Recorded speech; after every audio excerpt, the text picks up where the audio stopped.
with all men. Be holy. Without holiness, no one will see God. Bila utakatifu, hakuna mtu atakayemwona Mungu.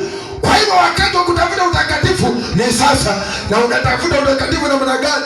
Kwa kutubu makosa ambayo umekuwa ndani na kugeuka na kusema kwamba sasa dhambi ambazo nilikuwa ninafanya, mambo ambayo nilikuwa ninakaa ndani, huenda ni uongo, huenda ni matusi, huenda ni kiburi, huenda ni madharau, huenda ni usharati, huenda ni uganga na uchawi. Haya mambo ninatoka ndani. Sasa mimi navaa vazi la utakatifu la Yesu Kristo, kwa maana ninataka nikamuone Bwana Yesu Kristo apewe sifa. Amen. Bwana Yesu Kristo ainuliwe. Kanisa la Bwana, tutengeneze njia zetu na Yesu Kristo, kwa maana atakuja na atakaporudi atalinyakua kanisa ambalo ni takatifu. Amen. Kanisa ambalo ni takatifu litanyakuliwa. Yaani kanisa ni wewe na mimi. Wewe uliye mtakatifu, mimi niliye tutanyakuliwa katika mawingu. Bwana atatulaki ama tutamlaki Bwana, na katika ile hali tutashiriki pamoja na yeye. Amen.